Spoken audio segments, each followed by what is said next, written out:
So today we will learn about arrays, which are one of the most basic and the most simple type of data structure. Arrays are basically a collection of items that are stored in a contiguous manner. So you can store different items in different data blocks that are arranged side by side in a contiguous manner. And these can be of any data type. These can be string, character, or integer. For simplicity, let's take them as integer as an example. So they can be like 1, 2, 3, 4, 5, 6, 7, and so on. And I can name all of these elements into one variable. Suppose I name this as an array, ARR. So the most basic advantage of using arrays are that they allow random access. So I can randomly access any element in this array because of the indices I will know.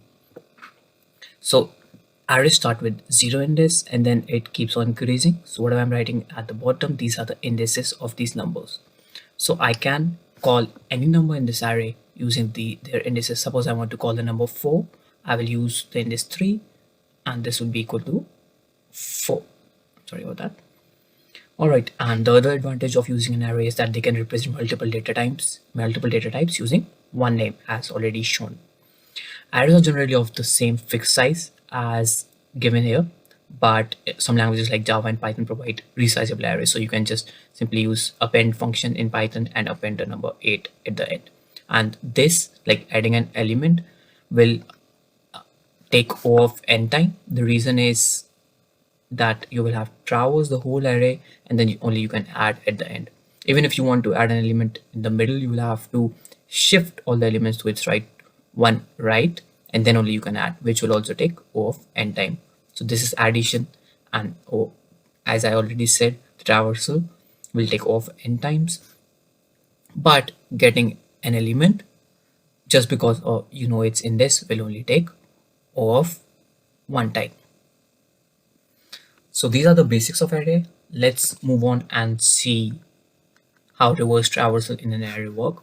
So reverse traversal is basically traversing an array in the reverse direction. So basically you start from the end, the last index. For this you need to know the length of an array. Suppose this variable is ARR and my length of array is len of array in Python, and I need the index 1 because we start from 0 index. So this will be my last index, len of array minus 1. I can point a variable to this and then keep on reducing my variable by 1, and this will allow me to reverse traverse this array. Now there are different advantages. We can solve problems in a different manner whenever we are traversing in a reverse order, and for this I will show you an example. So I will show you a question. So let's take this question as an example. This is an intermediate level question. So we have to replace each even number in an array with two of the same number as shown in the example here. We have 1, 2, 5, 6, 8, and then we will replace all the even numbers like 2, 6, and 8 with a couple of those numbers. Basically 1, 2, 2, 5, 6, 6, 8, 8, 8. And you can assume that you have enough space. So suppose the input is not just 1, 2, 5, 6, 8. It is 1, 2, 6, 5, 8, and then 3 minus 1s at the end.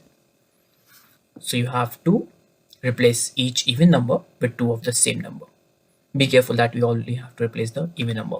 You can pause this video, go ahead and try it by yourself. So the basic idea is, as I already said, is reverse traversal.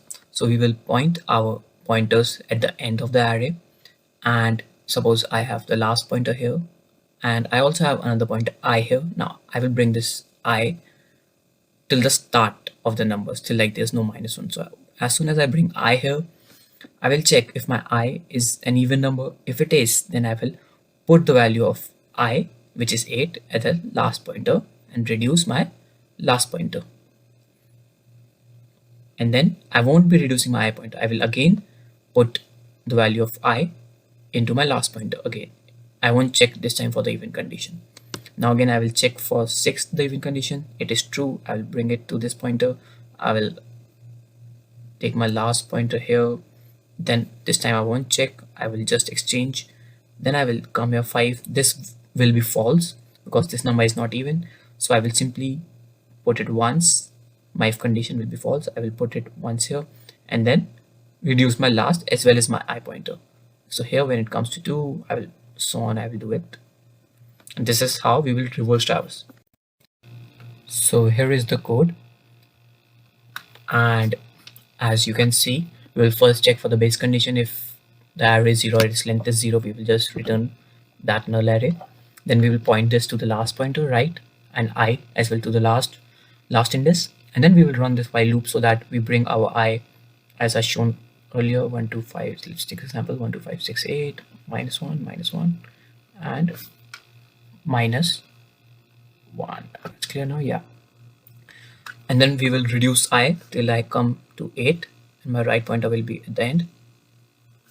And then I will keep on checking this while loop until I is greater than 0. And here I'm checking two things. First, in the if condition, I'm checking if it is even. If it is even, I will replace my right with the value at I and then reduce my right by 1. And then I won't check, and then again keep on reducing it. And then finally I will get my answer. And the important thing here is time complexity, which will be O of n because we are using this while loop. So this loop runs from like n times. That's why this is the major thing. The time complexity for this will be O of n. All right. I will be giving you a couple of questions and I recommend you solve them before moving on to the solutions.